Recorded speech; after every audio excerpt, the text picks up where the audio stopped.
What's going on, everyone? Welcome back to the channel. Man, today I'm doing something you guys sounded really interested in, and it's something that I wanted to do. Now, we've already done 15 things that absolutely no zombie players do, and you guys seem to love that video.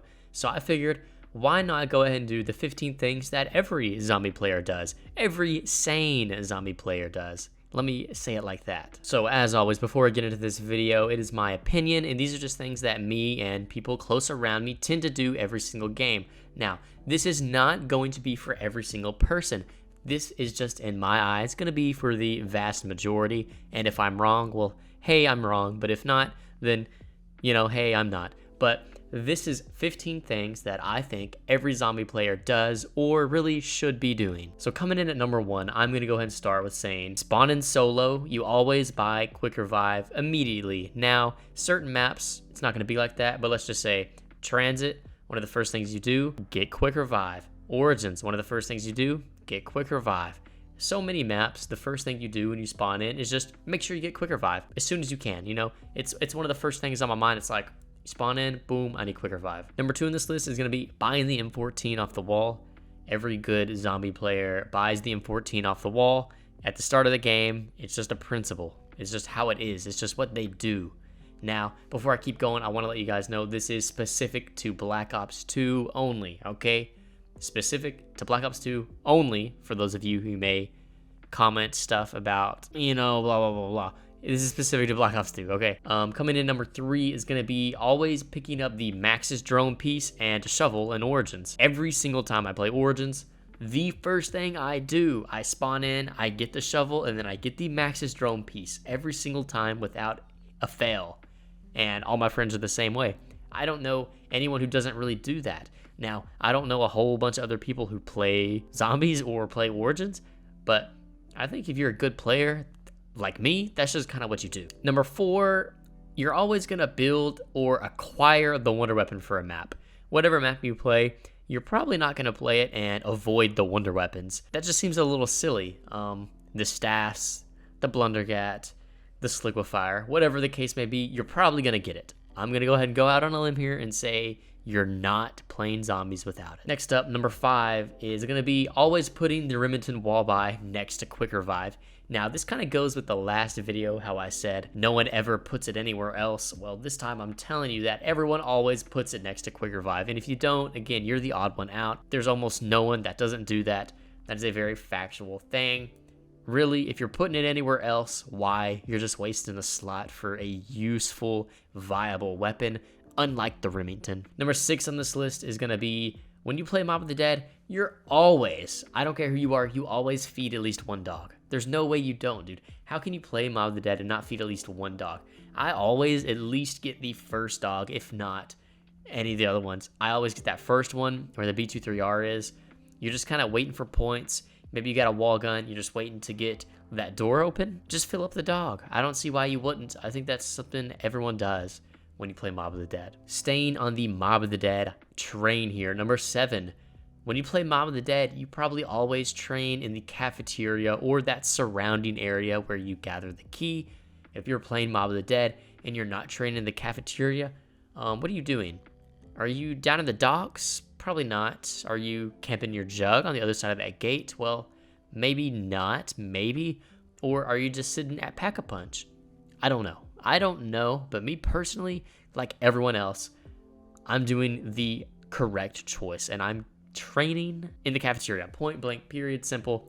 It's as easy as that. Coming in at number 8 on this list is going to be, when you're playing buried, every zombie player always uses Leroy to hit the box into the ground. If you know what I'm talking about, let me explain further. So whenever you get Leroy out and you're getting set up, you always give him candy and hammer that box in the ground. If you're not doing that and you let the box disappear, I couldn't tell you any of the other box locations. I don't know where else the box spawns on buried. I don't. I only know right there, because I don't know if I've ever played and had it move on me realistically. If you didn't know you could do that, there you go. And if you just choose not to do that, I couldn't imagine why, but I think that's something that everyone does. Coming in number 9 on this list, again, sticking with buried here, I'm going to say everyone always uses the maze portal instead of going back through the witch's house. Now, let me explain. So, you know, you get Leroy to break it, the fountain on the outside, and then you go through the maze, blah, blah, blah. You get your perk. You can go back through the witch's house, right? But who does that? Because anytime you go through the witch's house, 1, you want the perk, and 2, you want Pack-a-Punch, or 3, you want Stamina up. If you go through and just, boop, go back to the witch's house, that's kind of weird. Kind of weird. The portal is right there. You can just break it. It's not a huge deal. It's really not. And it's just easier. It's better. Again, I don't know. I've only did it a couple times going back through, and it's because I just didn't feel like opening the maze. The portal, I guess that's possible for other people, but I feel like majority of people always use the portal. Coming in number 10 on this list is zombie players always wait for the max ammo to start flashing. Now, every professional zombie player does this. They maximize ammo and wait till the very last millisecond to finally get the max ammo. And if you don't, you need to. It's sometimes it's a little bit of a risky play, but the value you can get out of it is massive. You know how many wonder weapon shots you can get off waiting for it to flash all the way? I'm just saying.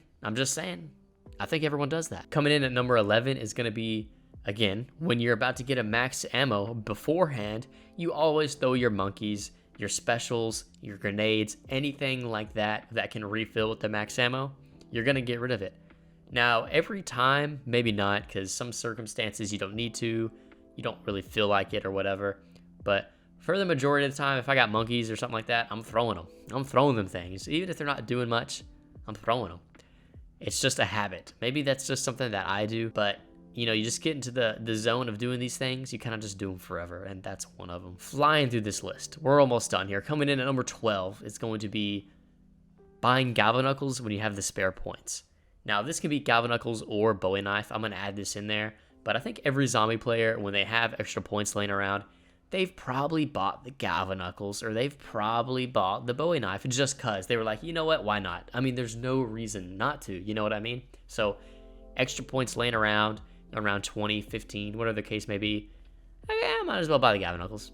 You know what, Bowie knife, sure, why not? Even though you know it's not going to be the best, you still do it anyway. Now, coming in at number 13 is going to be specific for town. And now, good zombie players always leave the Speed Cola door closed. That's just how it is.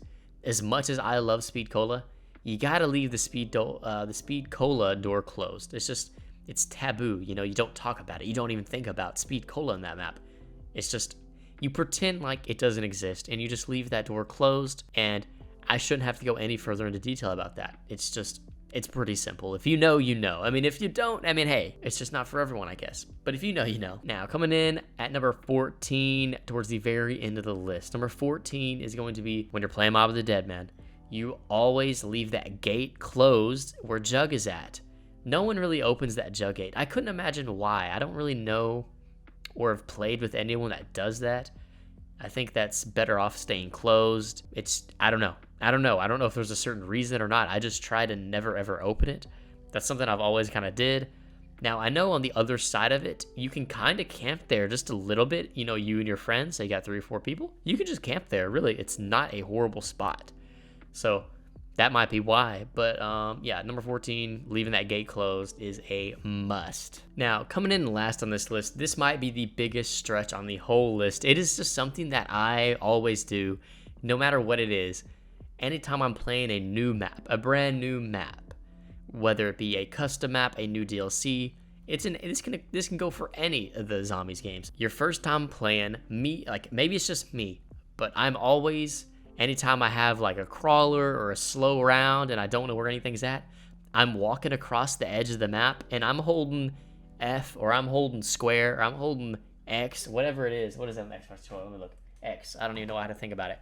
I'm just going around holding on that, and I'm looking for all kinds of little things that I can maybe shoot or maybe do an Easter egg with, all kinds of little things like that. I mean, heck, even on maps I already know everything on, sometimes I still like, okay, maybe there's another Easter egg no one's found yet. Maybe I'm about to find an Easter egg. Maybe there's something here, blah, blah, blah. Like, I don't know. I'm just always on the hunt for something new.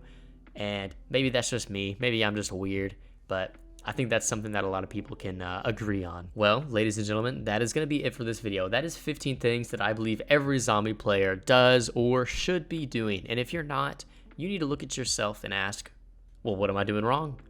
Well, then, the case may be, I hope you guys enjoyed. Let me know your guys' thoughts below. Is this something that all you guys do? Is this stuff you never do? Am I right? Am I wrong? I just love to hear you guys' opinions or comments. It's great. So I hope you guys enjoyed, and I will see you on the next video. Peace out.